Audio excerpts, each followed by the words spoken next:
네, 이제 우리 기도하고 기도하고 시작하겠습니다. 기도하겠습니다. 사랑과 자비가 많으신 하나님 아버지, 오늘도 우리 구역장님들과 함께 돌아오는 주일 말씀을 준비하며 살펴볼 때 하나님께서 지혜를 주시고 은혜를 더해 주셔서 이번 주 우리에게 들려주시는 하나님의 말씀을 깨달아 알게 하여 주시고, 또 우리 구역장님들과 우리 구역원들 나눌 때에 더욱더 하나님의 말씀이 부유함으로 나올 수 있도록 주님 은혜 베풀어 주시옵소서. 예수님의 이름으로 기도드립니다. 아멘. 자, 오늘 이번 주 말씀의 제목은요, 아들이라는 제목이에요. 자, 저희 어머니께서 저한테 제일 많이 말하는 게 아들. 자꾸 아들이라고 그러시는데, 네, 아들이라는 제목으로 한번 말씀 살펴보겠습니다. 자, 성경 말씀은 요한복음 3장 16절부터 21절 말씀인데요. 요한복음 3장 16절부터 21절 말씀 우리 박금순 권사님이 한번 읽어주시겠어요? 안녕하세요. 네, 권사님 한번 읽어주세요. 네. 하나님이 세상을 이처럼 사랑하사 독생자를 주셨으니 이는 그를 믿는 자마다 멸망하지 않고 영생을 얻게 하려 하심이라. 하나님이 그 아들을 세상에 보내신 것은 세상을 심판하려 하심이 아니요 그로 말미암아 세상이 구원을 받게 하려 하심이라. 그를 믿는 자는 심판을 받지 아니하는 것이요 믿지 아니하는 자는 하나님의 독생자의 이름을 믿지 아니하므로 벌써 심판을 받은 것이니라. 그 종제는 이러하니 이것이니 곧 빛이 세상에 왔으되 사람들이 자기 행위가 악함으로 빛보다 어둠을 더 사랑한 것이니라. 악을 행하는 자마다 빛을 미워하여 빛으로 오지 아니하나니 이는 그 행위가 드러날까 하며 진리를 따르는 자는 빛으로 오나니 이는 그 행위가 하나님 안에서 행한 것임을 나타내려 함이라 하시니라. 아멘. 아멘. 감사합니다. 자, 오늘 말씀의 제목은 아들인데요. 사실 오늘 말씀, 특별히 요한복음 3장 16절 이 말씀은 우리 초등학교 아이들도 다 외우고 있고, 우리 구역장님들도 눈 감고도 다 아는 말씀이죠. 근데 이 말씀이 사실 지지난주에 말씀하고 다 연결되어 있어요. 니고데모가 왔을 때, 무엇에 대해서 질문을 하냐면, 영생에 대해서 이야기합니다. 니고데모가 당신은 하나님으로부터 오신 선생님입니다라고 할 때 예수님께서 거듭나지 아니하면 하나님 나라를 볼 수 없다라고 하면서 니고데모에게 말씀하시는 게, 이게 지금 3장 말씀이 다 무엇과 연관되어 있냐면요, 영생과 연관되어 있고 하나님 나라와 연관되어 있는 말씀이에요. 그런 선상에서 오늘 말씀을 살펴보면 좋겠습니다. 먼저 3장 16절을 보면요, 하나님이 세상을 이처럼 사랑하셨다라고 해요. 하나님께서 무엇을 사랑하셨다고요?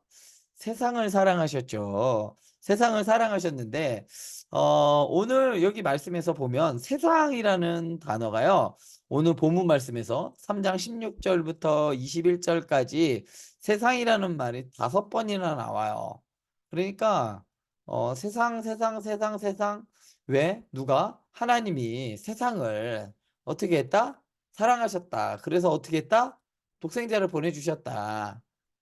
이게 핵심이에요. 근데 세상이라는 말이 나와요. 요한복음에서는요, 이 세상이라는 말이 몇 번 정도 나오냐면요, 78번 정도 나오는데, 우리는 다 그렇잖아요.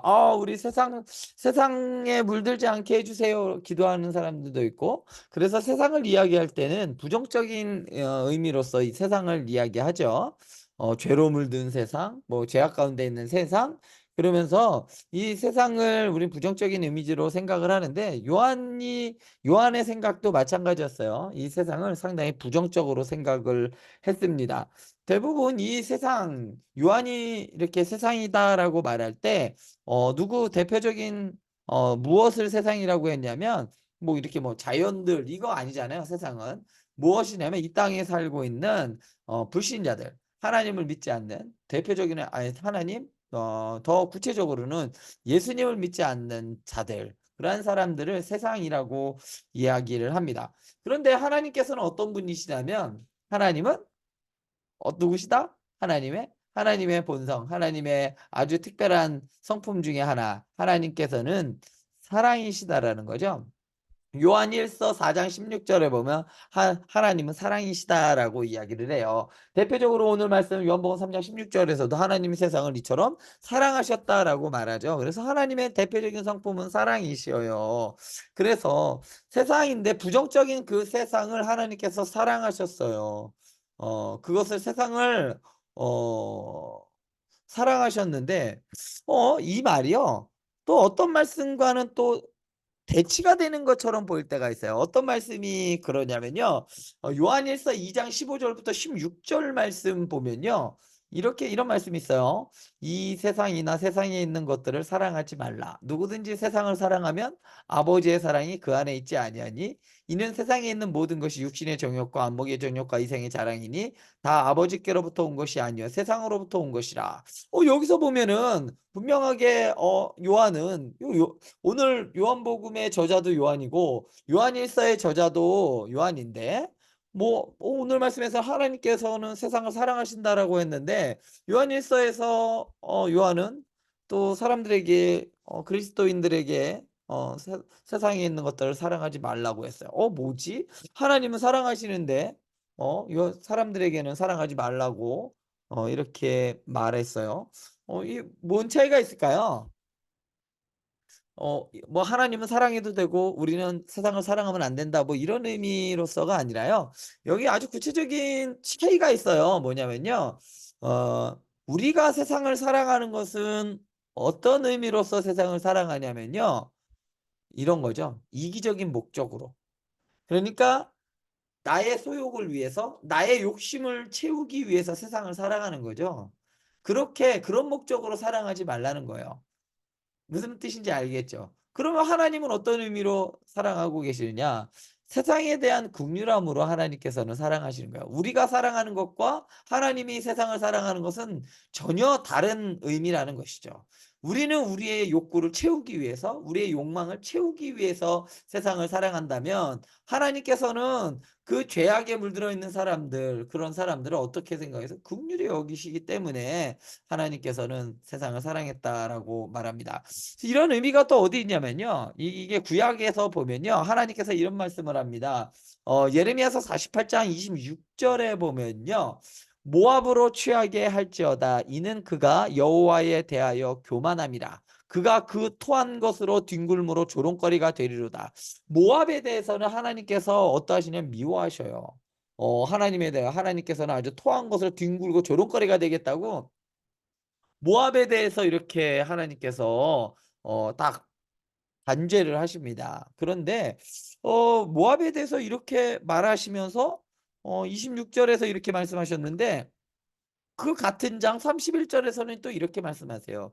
"그러므로 내가 모압을 위하여 울며 온 모압을 위하여 부르짖으리니 무리가 기레레스 사람을 위하여 신음하리로다." 하나님께서 모압을 위해서 또 운다. 모압에 대해서 모압을 어떻게 여긴다는 말이냐? 긍휼히 여긴다는 말이에요. 뭐냐면요. 이 말씀의 의미는 그런 의미입니다. 이것도 연장선에서 뭐라고 말씀하시는 것과 마찬가지냐면요. 하나님께서는 예수님도 마찬가지예요. 하나님은 무엇을 미워하신다? 사람을 미워하시는 게 아니라 무엇을 미워하신다고요? 죄를 미워하시죠. 하나님께서는 죄를 미워하시지만 죄인들에게 대해서는 긍휼을 베푸시는 분이시다라는 거예요. 그래서 모압이 비록 그들이 지은 죄는 너무나도 나쁘고 멸망받아야 할 죄를 저질렀어요. 그래서 그들이 저지른 죄에 대해서만큼은 미워하시는 거예요. 그렇지만 저들이 왜 그렇게 했을까요? 저들이 잘 알지 못하고 저들이 하나님을 정말 잘 몰랐기 때문에 저지른 그 죄들. 그래서 그 죄인들 자체에 대해서는 '아 저렇게 알지 못하고 우둔해서 저런 길로 갔구나.' 하시면서 하나님께서는 그들 자체에 대해서는 긍휼을 베풀어 주시는 분이신 거죠. 마찬가지로 오늘 말씀에서 하나님이 세상을 이처럼 사랑하셨다는 이 의문은요. 어두운 가운데 있어서 맹인과도 같이 제대로 보지 못하는, 그 하나님의 영광을 보지 못하는 이 인간들에 대한, 하나님을 믿지 못하는, 예수님을 믿지 못하는 그러한 자들에 대한, 야, 너 왜 안 믿었어 하고서 이렇게 때리는 게 아니라 그들을 불쌍히 여기시는 하나님의 마음이 여기 나타나는 거죠. 하나님이 세상을 이처럼 사랑했다는 거예요. 그들에 대한 긍휼의 마음이. 하나님, 예수님을 알지 못하고 아직도 어두운 빛 가운데 있는, 어두운 가운데 있는, 요한복음 1장에 나오는 게 있죠. 태초에 말씀이 있으시나, 뭐 빛에 대한 이야기가 있잖아요. 예수 그리스도 생명의 빛에 대해서 또 설명을 하고, 이 빛에 대한, 그 빛이, 생명의 빛이 우리 가운데 왔는데도 그것을 바라보지 못하고 빛 가운데로 나오지 못하는 그 죄인된 그 사람들, 그 사람들이 있는 그 세상, 그 세상을 하나님께서 사랑하셨다라는 말은 긍휼히 여기셨다는 말이에요. 그 사람들마저도 하나님께서는 사랑하셨어요. 그러니까 하나님께서는 이런 거죠. 이스라엘 백성들을 죄를 저질렀을 때 그들을 징계하셨잖아요. 징계하시면서도 하나님의 마음은 어땠다? 찢어지게 아팠다. 왜냐하면 죄인된 이스라엘 백성들에 대한 그 긍휼함이 있으셨기 때문이죠. 이렇게 하나님께서는 죄인들에 대한 긍휼함이 있으시고 그들에 대한 안타까움이 있으셨어요. 그래서 누구를 주셨다? 독생자를 보내주셨다. 하나님의 사랑은 얼마만큼, 하나님이 세상을 이처럼 사랑하셨는데 얼마만큼? 독생자를 주시는 만큼 하나님께서는 사랑하셨다라는 거죠. 독생자를 주신 사랑. 우리가 생각할 때 독생자다라는 말은요, 여기서 무엇을 강조하고 있는 거냐면요, 하나님의 독생자. 와, 둘도 아니고 하나밖에 없는 아들을 주셨어. 그러면 우리가 무엇을 느낄 수 있죠? 여기서 정말 하나님의 최고의 것을 우리에게 주셨다. 그러니까 하나님께서는 어떤 것? 최고의 선물을 우리에게 주셨다는 말씀을 하는 거예요. 독생자, 이 말씀 안에는 그분이 누구냐? 바로 독생자이신 예수 그리스도를 우리에게 주셨다라는 거죠. 그래서 독생자를 주셨어요. 내어 주셨습니다. 그래서 어떻게 하기 위해서? 그를 믿는 자마다 멸망하지 않고 영생을 얻게 하기 위해서. 그런데요, 이와 비슷한 장면, 이 하나님이 세상을 사랑하셔서 이 독생자를 우리에게 주시는 이 장면이요, 구약에서 어느 한 지점과 맞닿아 있는 것을 볼 수가 있어요. 어떤 지점일까요? 어, 이런 비슷한 장면, 아들을 주셨다라는 말은 드린다라는 말이에요. 예? 독생자를, 하나밖에 없는 아들을 드리는 이 장면 어디에 있었죠?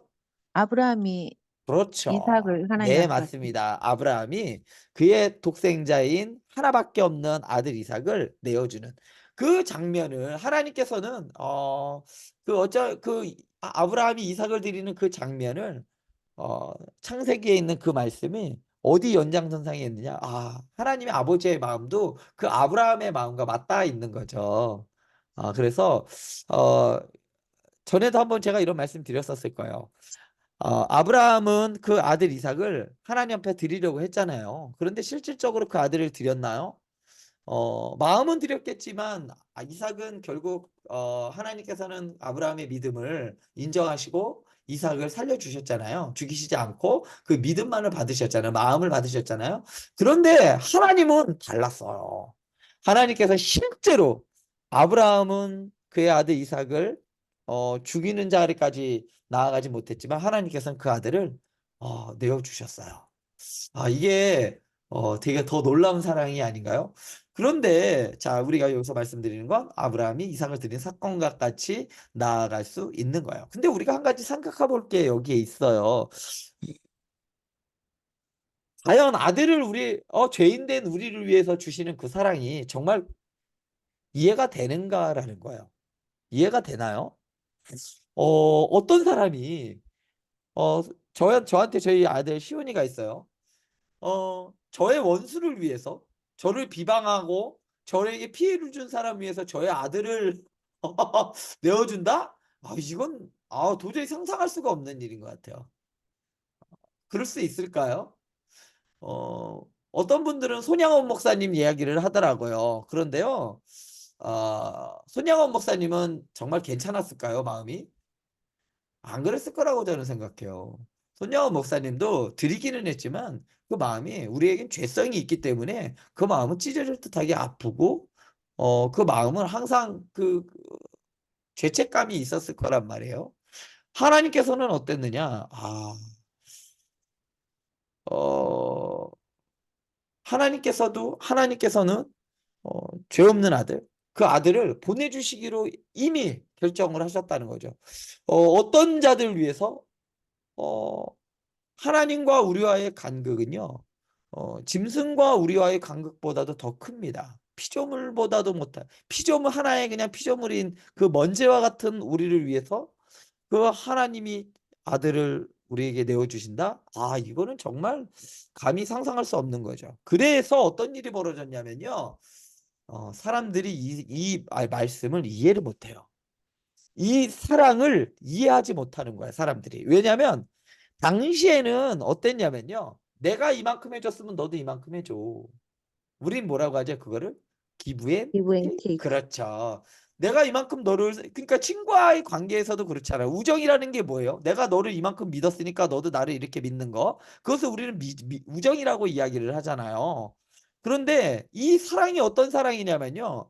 철저히 죄인된 우리. 어떤 죄인이냐면요.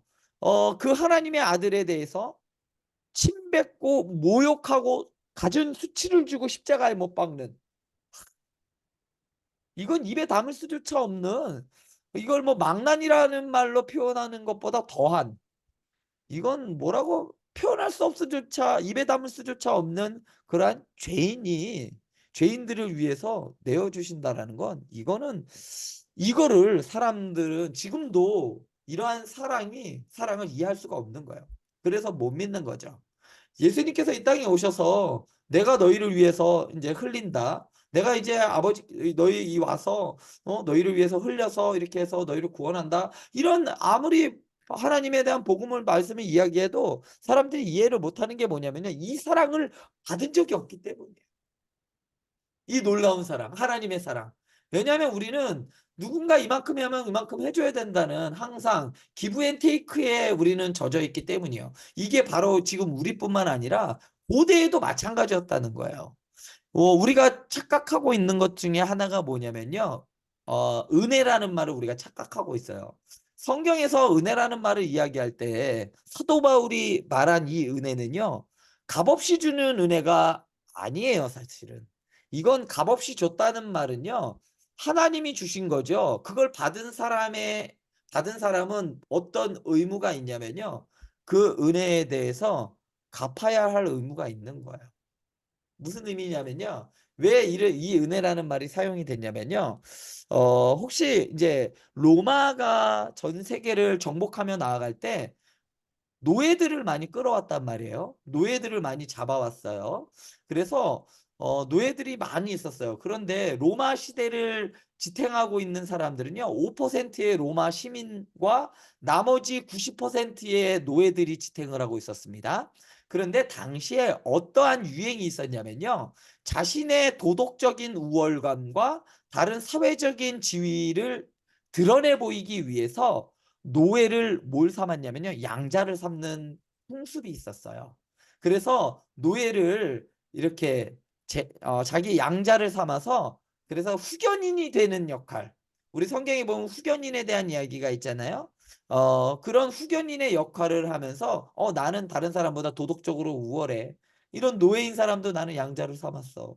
이렇게 양자를 삼는 그러한 풍습이 있었어요.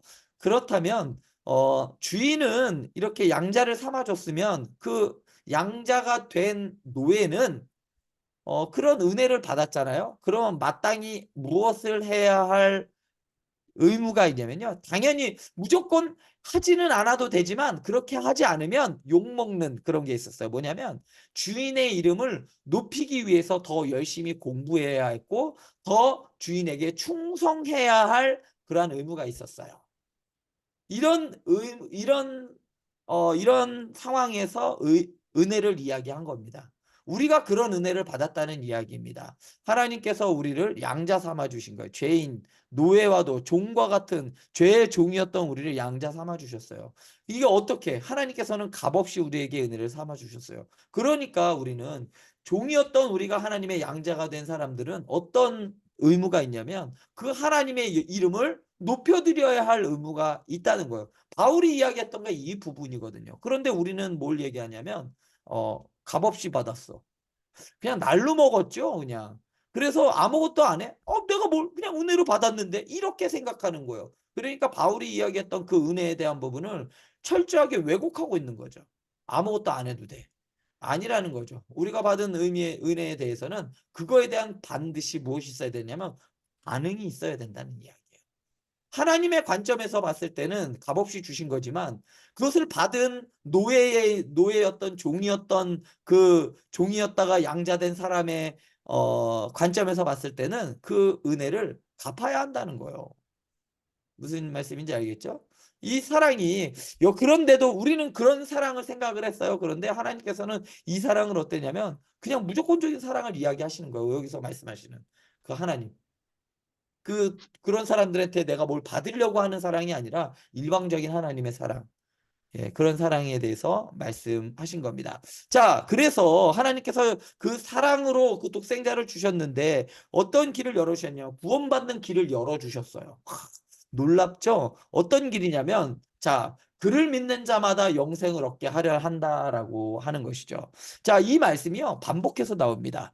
처음에, 자, 독생자를 주신 이유가 뭐냐면, 그를 믿는 자마다 멸망하지 않고 영생을 얻게 하려 하심이다. 라고 했어요. 15절에 보면요, 이 말씀이 또 한 번 나옵니다. 15절에 보면요, 이렇게 나와 있어요. 이는 그를 믿는 자마다 영생을 얻게 하려 하심이니라. 반복되지 않나요? 15절의 말씀과 16절의 말씀이 똑같이 반복됩니다. 15절에 이는 그를 믿는 자마다 영생을 얻게 하려 하심이다. 자, 또 밑에 절 16절에서 보면요. 이는 그를 믿는 자마다 멸망하지 않고 영생을 얻게 하심이라.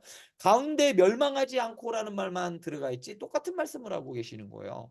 자, 빛인 예수님을 와셨는데 그 빛이 어떤 빛이냐면 하나님의 독생자야. 얼마만큼 사랑하는 죄인 된 사람들을 독생자를 주릴 만큼 사랑하셨는데 그 독생자를 믿는 자마다 멸망하지 않고 영생을 얻게 하겠다는 거예요. 뭐처럼 모세에 의하여 들린 그 불뱀과 같이 그를 보는 자들 아무 능력도 없어서 그냥 눈 하나 까딱할 수 있는 자, 눈으로 쳐다본다는 것은 우리가 정말 아무것도 할 수 없을 때 할 수 있는 가장 최소한의 믿음의 행위가 바로 이렇게 쳐다보는 거잖아요. 그거를 보는 사람들마다 다 구원을 받았습니다. 광야에서 불뱀에 물린 사람들은 마찬가지로 들린 예수 그리스도를 바라보는 자들만 그들에게 무엇이 됐냐면 영생을 얻게 해주시겠다라고 말합니다. 뭐하지 않고 멸망하지 않고 자, 영생을 얻게 하신다고 했어요. 그렇다면 여기서 지금 이 영생을 얻게 한다라는 말과 계속해서 반복적으로 똑같은 말이 나오고 있는데 뭐냐면요. 뭐라고 얘기하냐면 3절에 보면 거듭나면 하나님의 나라를 볼 것이다라고 니고데모에게 말했습니다. 거듭나면 이 거듭난다라는 말과 여기서 예수님을 믿는다라는 말이 같은 말이에요. 하나님 나라를 본다는 것과 영생이라는 말이 같은 말입니다. 이 문장에서 같은 의미로 사용되고 있어요. 또 하나, 물과 성령으로 거듭난다. 물과 성령으로 난다는 말과 거듭난다는 말과 예수님을 믿는다라는 말이 다 같은 말이에요. 그리고 하나님을 나라를 보는 것과 하나님 나라에 들어가는 것과 영생을 얻는 것은 같은 말로 계속해서 사용되고 있습니다. 그리고 15절과 16절에서 뭐냐? 그를 믿는 자마다 영생을 얻는다는 말 다 똑같은 말로 사용되어지고 있어요. 자, 이 의미를 한번 잘 생각해 보실 필요가 있습니다. 예수님을 믿는다라는 것은요, 우리가 다시 거듭난다는 거야. 하나님의 영으로 채워진 물과 성령으로 우리가 채워진다는 의미죠. 성령으로. 그래서 우리가 이전의 삶에서 돌아서서 거듭난다는 것이죠. 그것이 바로 예수님을 믿는 건데 그런 자들에게 무엇이 있느냐? 영생이 있다는 말씀입니다. 자, 그런데 오늘 말씀에서 여기에서 한 가지 아주 중요하게 살펴볼 말씀은요. 18절에 있어요. 아까 전에도 읽어주셨는데요. 그를 믿는 자는 심판을 받지 아니하는 것이요 믿지 아니하는 자는 하나님의 독생자의 이름을 믿지 아니함으로 벌써 심판을 받은 것이다. 하나님께서 참 놀라운 게 있어요. 하나님이 세상을 사랑하셨어요. 그래서 이게 사랑하셔서 구원의 길을 열어주신과 동시에 무엇이요? 심판의 길이 심판. 열렸다는 거예요. 그렇죠? 그를 믿는 자들에게는 영생의 길을 열어주셨는데 믿지 않는 자들에게 심판. 오, 참 놀랍지 않나요? 사랑하는데 심판의 길이 열렸다는 거. 그죠? 그런데 여기서 이 심판이요. 먼 미래의 심판이 아니라 이미 이 심판이 내려졌다는 사실. 아주 충격적인 사실이죠. 우리는 대부분 이 심판이 먼 미래에 있을 거라고 생각을 합니다. 특별히 우리가 죽은 다음에 우리가 심판이 있을 것으로 대부분 생각하는데 오늘 말씀에서 분명하게 말합니다. 심판이 벌써 심판을 받았다라고 해요. 하나님의 독생자의 이름을 믿지 아니함으로 벌써 심판을 받았다는 말은 하나님의 아들 독생자의 예수 그리스도의 이름을 믿지 않는 자들에게는 이미 심판이 내려졌다는 거예요. 이게 미래형이 아니라 이미 내려졌다는, 현재 진행형, 이미 내려졌다는 거. 너무 충격적이지 않나요? 도끼가 이미 나무에 놓였으니 열매 맺지 않는 나무는 찍어버리겠다라고 말씀하시는 이 심판이요, 미래에 있다는 게 아니에요. 이미 지금 놓여 있다는 말씀입니다. 이제 찍어버리겠다는 말씀인데 그거는 조금 유보적인 말씀이긴 하지만 오늘 말씀은요, 유보적인 게 아니라 그냥 이미 내려졌다고 얘기합니다. 벌써. 되게 놀랍죠. 그래서 구원이 이미 시작되었죠. 하나님이 예수 그리스도 그의 아들을 보내주심으로 구원이 이미 시작된과 동시에 심판도 이미 시작되었다라는 거예요. 그래서 이 땅 가운데 하나님의 구원이 이미 있고 그리고 심판도 같이 존재한다는 말씀입니다. 자, 이렇게 우리가 무엇을, 오늘 말씀에서 아주 핵심은 뭐냐면 하나님이 사랑하셨다. 죄인된 우리를 사랑하셨어. 사람들이 도저히 이해하지 못하는, 이해할 수 없는 그 하나님의 그 큰 사랑, 그 사랑의 크기를 잴 수가 없어. 그래서 이해할 수가 없는 거죠. 그래서 믿지 못해요. 어떻게 한 독생자를 보내서 그 아들이 십자가에 못 박아? 그러니까 말도 안 돼. 그러니까 예수님은 십자가에 못 박아 버린 거예요. 참, 그 사랑이 너무나 커서 이게 되게 역설적이지 않나요? 사랑이 너무나 커서 그 사랑을 믿을 수가 없어서 그 아들을 십자가에 못 박네. 이런 역설이 벌어진 거죠. 이 역설에 대해서는 나중에 한번 좀 이야기할 일이 있으면 좋겠어요. 성경은 이 역설로 이루어져 있어요. 다 역설로 이루어져 있어요. 왜? 하나님의 사랑이 역설적이기 때문에. 이거 나중에 한번 기회가 되면 한번 말씀드리고요.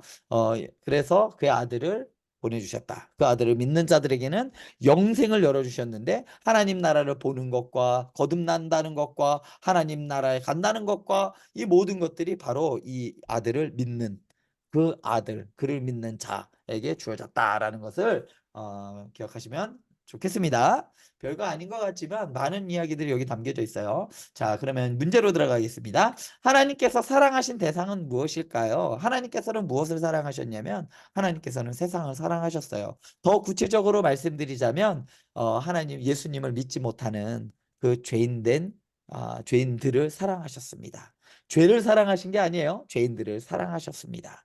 그리고 하나님께서 사랑하셔서 행하신 구체적인 행동은 무엇인가요? 하나님이 세상을 이처럼 사랑하사, 그래서 사랑하셨기 때문에 누구를 주셨다? 독생자를 주셨다는 말씀이죠. 참 놀랍죠. 그래서 세 번째, 하나님의 궁극적인 목적이 뭐냐? 하나님께서 영생. 독생자를 주신 궁극적이 뭐냐? 영생을 얻게 하려. 어떤 자들에게? 그를 믿는 자들. 그의 독생자를 믿는 자들마다 구원 얻게 하는 거, 영생을 얻게 하는 것이 목적인데 영생 믿지 않는 자들에겐 또 무엇도 있다? 심판도 심판. 있다.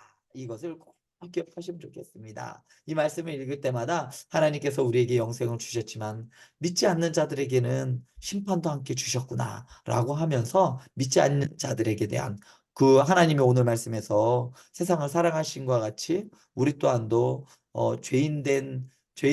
죄인으로서 예수님을 모르고 살아가는 사람들에 대한 그 긍휼한 마음과 그 사랑을 가지고서 그들에게 예수님의 이름을, 그 독생자 예수 그리스도의 이름을 전하면서 살아갔으면 좋겠습니다.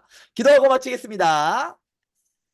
사랑과 자비가 많으신 하나님 아버지, 그 아들을 내어주시기까지 사랑하신 그 크신 사랑을 우리가 받았고 그 사랑으로 말미암아 우리가 하나님의 자녀의 권세를 누리며 살아가게 되었습니다. 이제 우리가 그 사랑을 받은 사람으로서 사람들을, 예수님을 믿지 못하여 눈 어두워 죽어가는 저자들을 우리가 긍휼히 여기며 그들에게 이 복음을 전하는 자들 되게 하여 주시옵소서. 예수님의 이름으로 기도드립니다. 아멘. 네. 수고하셨습니다. 감사합니다. 감사합니다. 내일 금요기 대회 때 보도록 하겠습니다. 그럼 내일 뵙겠습니다. 감사합니다. 수고하셨습니다. 네, 수고하셨습니다.